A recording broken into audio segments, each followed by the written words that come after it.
নমস্কার বন্ধুরা, আমার ব্লগে আজকে আমি বলবো সত্যজিৎ রায়ের লেখা ধাপ্পা গল্পটি। তো সত্যজিৎ রায় সম্পর্কে খানিকটা বলি। সত্যজিৎ রায়ের গল্প বা নাটক বা সিনেমা যাই বলি, সেগুলো ছিল এক আধুনিকতার ছোঁয়া। ওনার এই যুগান্তকারী সৃষ্টি আগেও যেমন আমাদের মনে উজ্জ্বলভাবে জ্বলজ্বল করতো, যতবার পড়ি যতবার শুনি এখনও সেই ঠিক তেমনিভাবে জ্বলজ্বল করে। তো চলো আজকের গল্পটা শুরু করা যাক। আজকের গল্প ধাপ্পা। প্রধান চরিত্রে আছে সমরেশ বাবু। তো গল্পটা শুরু করা যাক। যদি তোমাদের ভালো লেগে থাকে অবশ্যই বেল আইকনটা প্রেস করে দেবে আর একটা সাবস্ক্রাইব লাইক করে দেবে। চার্লস ওয়েকম্যানের হিস্ট্রি অব ম্যাজিক আপনার ক ভলিউম ছিল? সমরেশ বাবু ইন্টারন্যাশনাল ম্যাজিক সার্কেলের চিঠির উত্তরে সইটা করে মুখ তুলে চাইল মহিমের দিকে। তার বন্ধু অধ্যাপক রনেন সেনগুপ্তের ছেলে মহিম সবে লাইব্রেরিয়ানশিপ পাশ করেছে।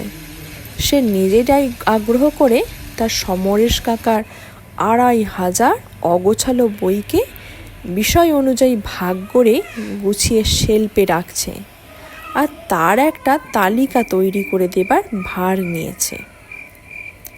কেন ২ ভলিউম? বলল সমরেশ। মাত্র তো একটাই পাচ্ছি, সেকেন্ডটা। সে কি ভালো করে দেখেছ? হ্যাঁ। আশ্চর্য, সেটা কানা হয়ে গেল। ওই বই যে আর পয়সা দিলেও পাওয়া যায় না। সমরেশ বোম্ভের বইয়ের নেশা সেই কলেজ থেকে। ২৫ বছর আগের কথা। ইতিহাসের ছাত্র ছিল সে। তবে তার বাইরেও অনেক বিষয়ের বই তার আকর্ষণ ছিল, যেমন ভ্রমণ কাহিনী, শিকার কাহিনী, প্রত্নতত্ত্ব, অ্যানাটমি।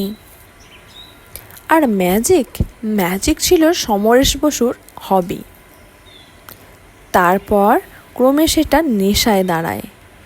বাপ ছিলেন কলকাতার নাম করা ব্যারিস্টার আদিনাথ ব্রহ্ম।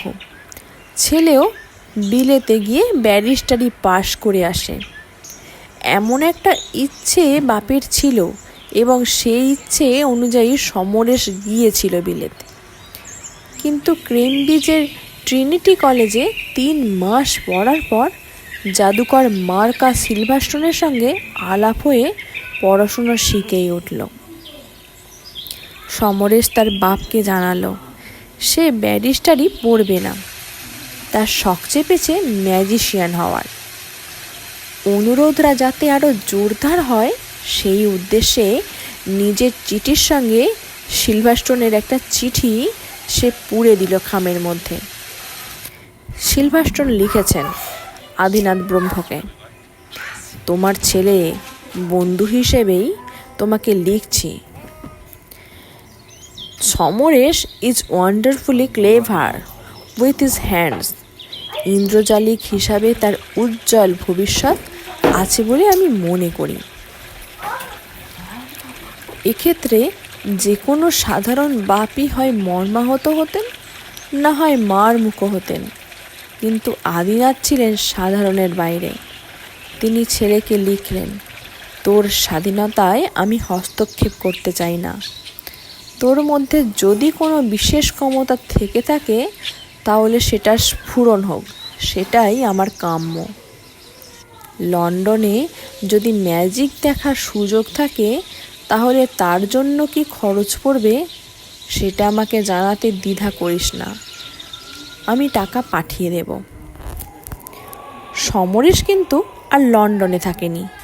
সে ২ মাসের মধ্যে দেশে ফিরে আসে এবং বাড়িতেই ম্যাজিক অভ্যাস করে। তখন তার বয়স ২২। ২৫ বছর বয়সে সে প্রথম মঞ্চে ওঠে। সেটাও বেশি একক প্রদর্শনী, শুধু হাত সাফাইয়ের খেলা। তার সত্ত্বেও তরুণ জাদুকরের আশ্চর্য দক্ষতার তারিফ হয় বেশ। খবরের কাগজগুলো বেশ সমালোচকরা তারিফ করেন তার। 32 বছর বয়সে 7 জন সহকর্মী ও স্টেজ ইলুশনের যাবতীয় সরঞ্জাম নিয়ে মঞ্চে আত্মপ্রকাশ করেন ব্রাহ্মা দ্য গ্রেট।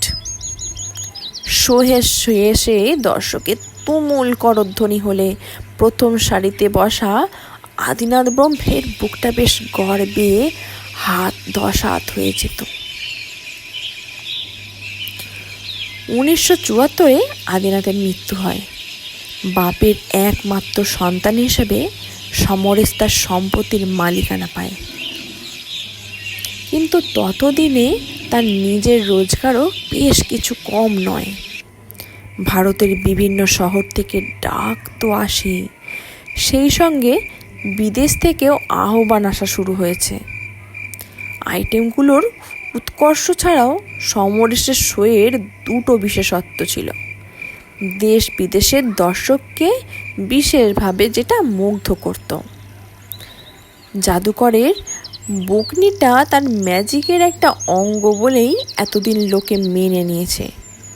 সমরেশই প্রথম দেখালো যে কথা না বলেও জাদু হয়।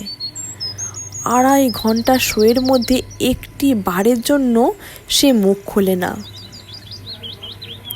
তার বদলে কানে শোনার জন্য যেটা থাকে সেটা হলো সমরেশের দ্বিতীয় বিশেষত্ব। সে তার সরোদ, বাঁশি ও তবলার একটি চমৎকার অর্কেস্ট্রার খাঁটি রাগ সঙ্গীত সমরেশ ব্যবহার করে তার জাদুর সঙ্গে। সব দেশেরই দর্শকের কাছে এটা একেবারে নতুন জিনিস। বিশেষ করে জাদুর সঙ্গে বিশেষ বিশেষ রাগ যেভাবে খাপ খেয়ে যায় সেটা দর্শকের চিত্ত জয় করতে না পেরে থাকে না। আজ 41 বছর বয়সে সমরেশের খ্যাতি বিশ্বজোড়া।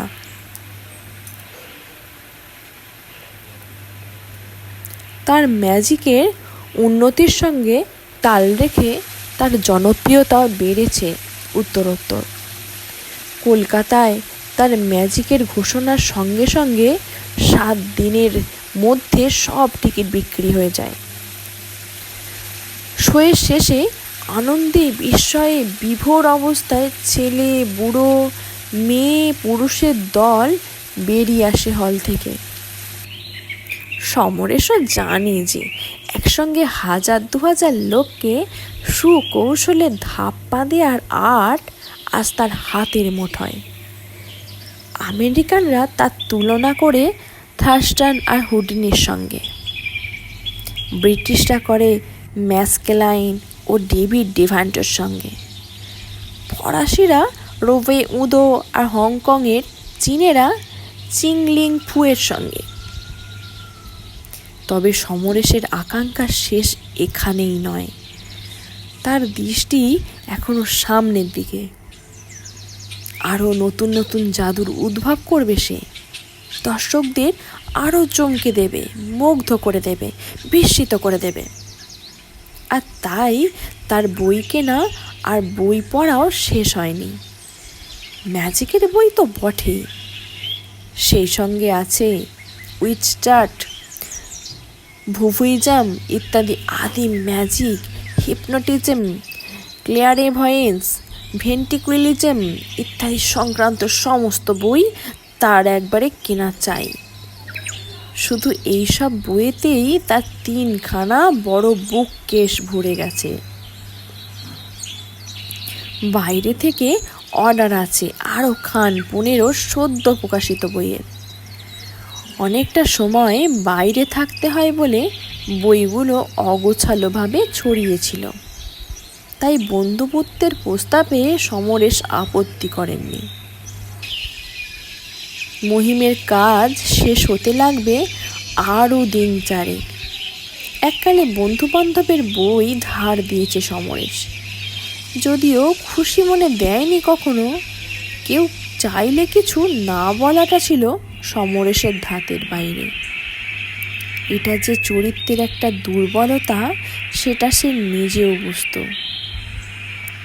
কিন্তু বুঝেও কারোর অনুরোধ প্রত্যাখ্যান করতে সে পারেনি। তার ধার দেওয়া বইয়ের হিসেব রাখার জন্য একটি খাতা করেছিল সমরেশ। যে বই নিচ্ছে সে নিজেই তার নাম, বইয়ের নাম এবং ধার দেবার তারিখ সে খাতায় লিখে রাখত। বই ফেরত এলে সমরেশ এই না তারিখের ওপর কলম চালিয়ে সই করে রাখত। কাজের সফলতার সঙ্গে সঙ্গে মানুষের চরিত্র আরও দৃঢ়, আরও আত্মপত্রয় বাড়ে। সেই কারণেই বোধ হয় বছর 10 হলো সমরেশ বই ধার দেওয়া একেবারে বন্ধ করে দিয়েছে। মাফ করো ভাই, ওই একটি অনুরোধ রাখতে পারবো না। এই কথাটা বলা হঠাৎ তার পক্ষে সহজ হয়ে গেছিল। আজকাল ব্যাপারটা সকলেই জানে, তাই আর অনুরোধরাও কেউ করে না। কিন্তু তা সত্ত্বেও ওই একটা বই বেপাত্তা হয় কি করে? ওই খাতাটা একবার দেখলে হতো নাকি? কিন্তু ম্যাজিকের বই তো নেবার লোক, ঠিক তো তেমন লোকও তো ছিল। সমরেশের মনে পড়েছে, মহিম পাশেই দাঁড়িয়েছিল। সমরেশ তার দিকে ফিরল। শোনো মহিম, আমার ইতিহাসের বইয়ের শেলফের ডান দিকে একটা ছোট্ট রাইটিং টেবিল আছে, দেখেছো তো? তার দেরাজে দেখবে একটা নীল রঙের নোটবুক আছে। এককালে বই ধার দিয়েছিল কে, যে নিত সে ওই নোটবুকে লিখে রাখত। আর একবার ওটাতে দেখে তো হিস্ট্রি অব ম্যাজিক কেউ ধার দিয়ে নিয়েছিল কি দেখো তো। মহিম 1 মিনিটের মধ্যেই খাতাটা নিয়ে চলে এলো। তার মুখে হাসি। পাওয়া গেছে, মহিম বলল। লাস্ট এন্ট্রি নামটা কাটা হয়নি। সুশীল তালুকদার কি? হ্যাঁ, ঠিক ধরেছি। দেখি খাতাটা। যাক, অন্তত হদিশ পাওয়া গেছে। চার্লস ওয়েকম্যানের হিস্ট্রি অব ম্যাজিক ভলিউম 1 ধার দিয়েছিল সুশীল তালুকদার 10/10/72 এই তারিখে, অর্থাৎ আজ থেকে 10 বছর আগে। ফেরতও দেয়নি। হস্তাক্ষর সুশীলের, তাতে কোনো সন্দেহ নেই। কিন্তু সুশীল তো এসেছিল দিন 5 আগে, বিকালের দিকে। তার সঙ্গে দেখা করার ইচ্ছে জানিয়ে স্লিপ পাঠিয়েছিল মহিমের হাতে। অসুস্থতার অজুহাতে সমরেশ সেদিন দেখা করেনি। সাক্ষাতের কারণ তো জানাই আছে, হয় শোয়ের টিকিটের জন্য হাতে পায়ে ধরা, না হয় কোনো ফাংশনে যাবার জন্য পিড়ি করা। এককালে প্যান্ডেলে ম্যাজিক দেখিয়েছে বই কি সমরেশ, কিন্তু এখন যে সমরেশ আর সে সমরেশ নেই, সে কথাটা অনেকেই ভুলে যায়। আর টিকিটের জন্য আবদার জিনিসটা তো বাঙালির মজ্জাগত। ফুটবলের টিকিট, ক্রিকেটের টিকিট, থিয়েটারের টিকিট, গান বাজনার টিকিট, ম্যাজিকের টিকিট, এর আর শেষ নেই। লাইনে দাঁড়িয়ে টিকিট কিনতে হবে ভাবলেই গায়ে জ্বর চলে আসে বাঙালির। যদি আসল লোকের কাছে চাইলে পাওয়া যায়, তাহলে মিথ্যে হাঙ্গামা কেন? যত সব কুঞ্জের দল। অথচ না দিলে বলবে ব্রাহ্মা দ্য গ্রেটের ভারী দেমাক হয়েছে, নইলে পুরনো আলাপিদের এইভাবে নিরাশ করে। এ ভদ্রলোক তো এসেছিলেন সেদিন, বলল মহিম। হ্যাঁ, নির্ঘাত কোনো ফেভার চাইতে, সঙ্গে করে বইটা নিয়ে এলেই হতো। কিন্তু তা করবে না। তখনকার দিনে 250 টাকার দাম ছিল সেটার, বহুদিন আউট অফ প্রিন্ট।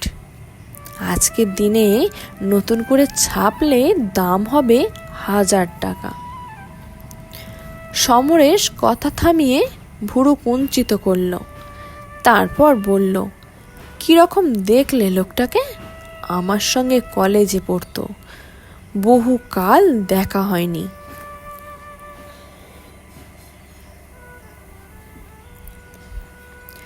রোগা, আধ পাকা চুল, ঘন ভুরু, চোখ দুটো দেখনো। আমি বললাম, আপনি এ সময় দেখা করেন না, তাও জোর করে আমাকে দিয়ে স্লিপ পাঠালেন। বললেন, ওর নাম শুনলে নাকি আপনি দেখা করতে পারেন। সুশীল তালুকদারের ম্যাজিকের বইটা ধার দেবার স্মৃতি সমরেশের মন থেকে একেবারে মুছে গেছে।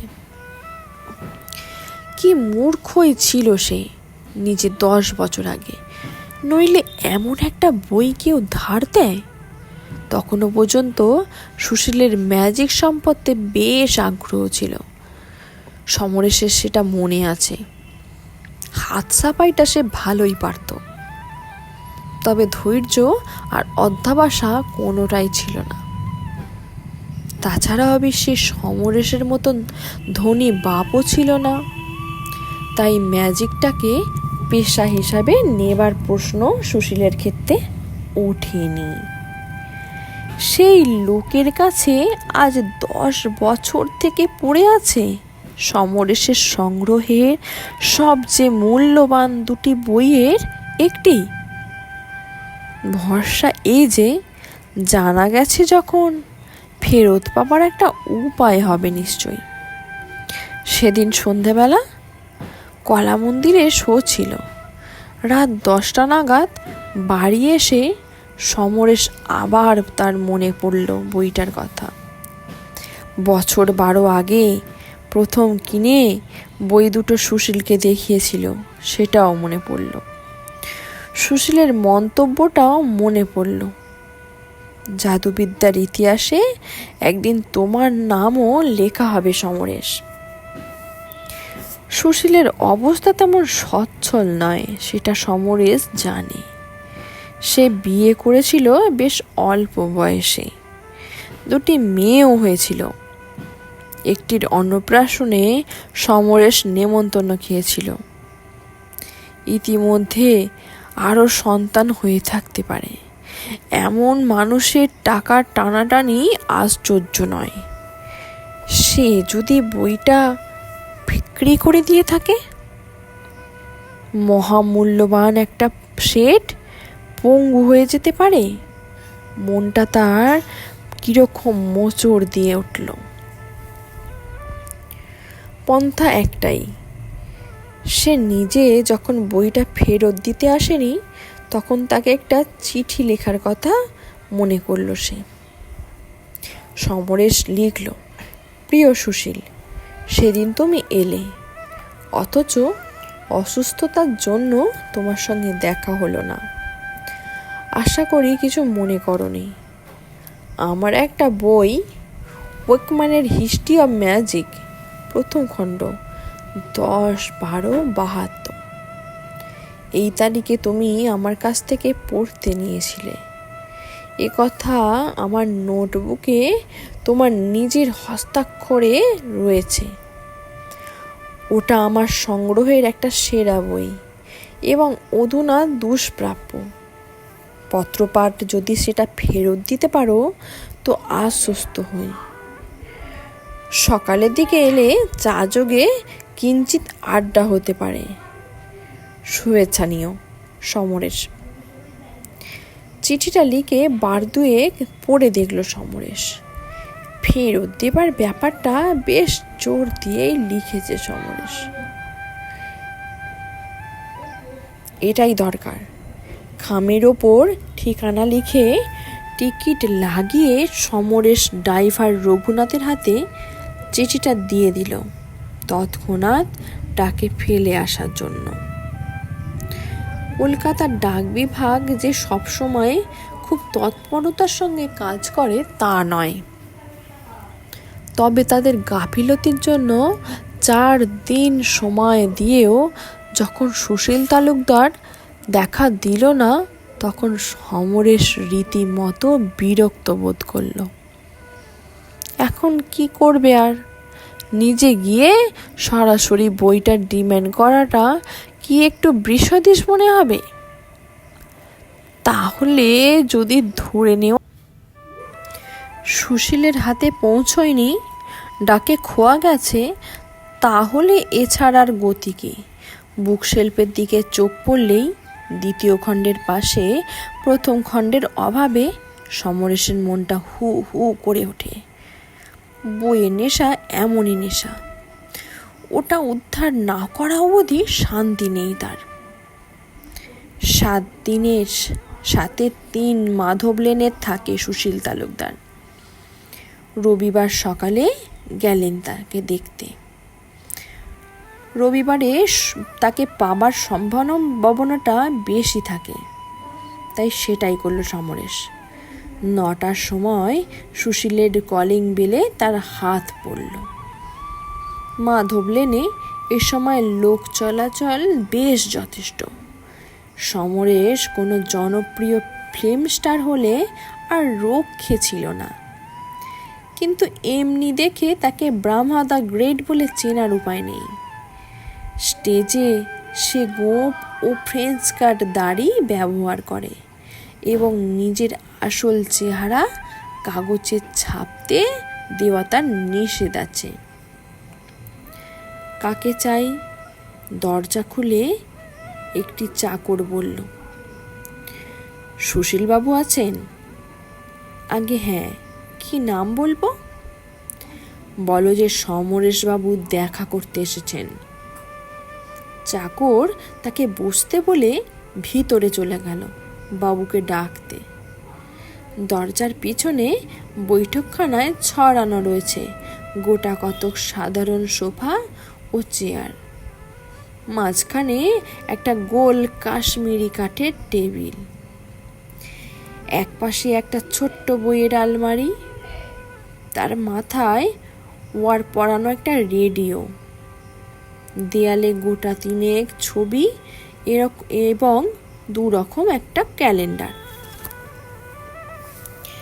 সমরেশকে বসার সঙ্গে সঙ্গেই আবার উঠতে হলো।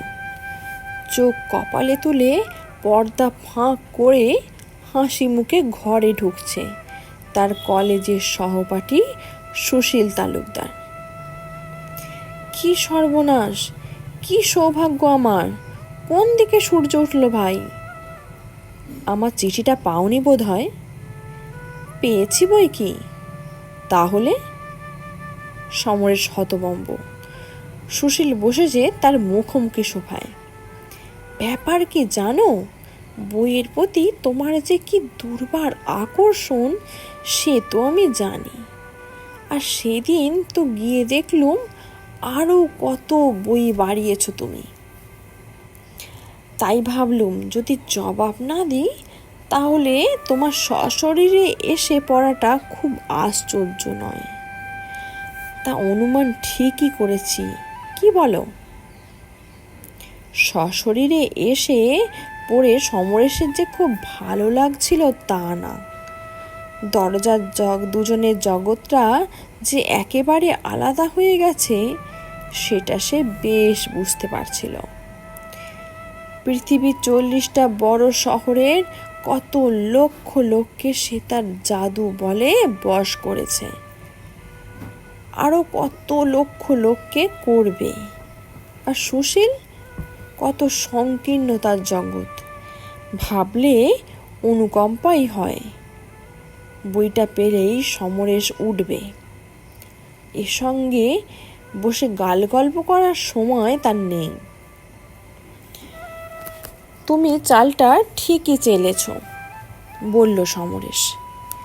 এমনিতে হয়তো সত্যি আসা হতো না, শো চলছে তো শহরে, তাই বেজায় ব্যস্ত। এবার বইটা যদি ফেরত দাও তো উঠে পড়ি। বই আছে তো নাকি? সুশীল তালুকদার হো হো করে হেসে উঠল। তোমার কোনো বই আমার কাছে নেই ভাই। সে কি? যা আশঙ্কা করেছিল তাই, সে বই পাচার হয়ে গেছে। বই আছে তোমার বাড়িতেই ভাই, বলল সুশীল তালুকদার। মানে? খাতায় যে তোমার হাতের লেখা দেখলাম। তা থাকবে না কেন? খাতাটা কোথায় থাকতো সেটা তো আমার জানা। ওই ছোকরাটির কথা শুনেই যখন বুঝলাম তোমার সঙ্গে দেখা হবে না, তখন মাথায় একটা মতলব এলো। দেখি না একটু রগড় করে ওকে স্লিপ দিয়ে হটিয়ে দিলুম। তারপর দেরাজ খুলে দেখলাম নোটবুকটা সেখানেই আছে। ম্যাজিকের বইটা শেলফে দেখতে পেয়েছিলাম। লিখে দিলুম খাতায় সেটার নাম, আমার নাম, আর 10 বছর আগের একটা তারিখ। তারপর বইয়ের একটা ভলিউম বার করে লুকিয়ে রেখে দিলুম তোমারই ঘরে। কোথায়? তোমার যে বাক্স প্যাটার্নের পুরনো গ্রামোফোনটা আছে, সেটার ঢাকনা খুললেই পেয়ে যাবে।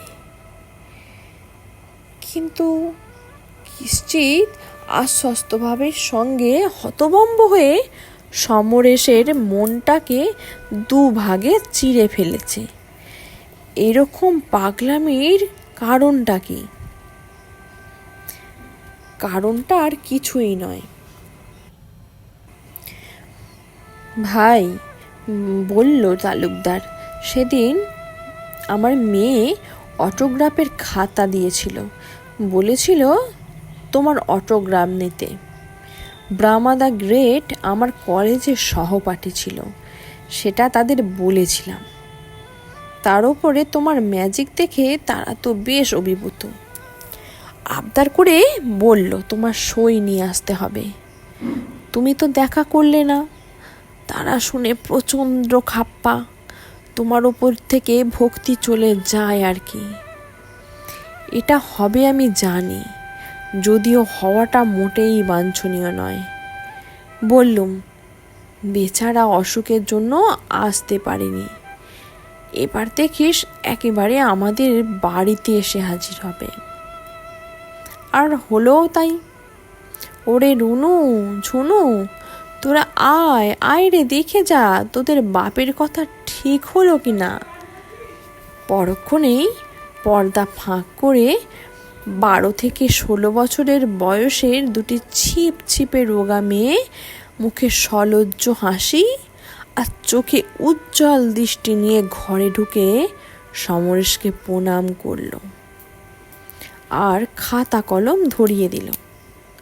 সই দিতে দিতে সমরেশ ব্রহ্মবল ভাবল, তাকে ধাপ্পা দিতে পারে এমন লোকও কলকাতা শহরেই আছে।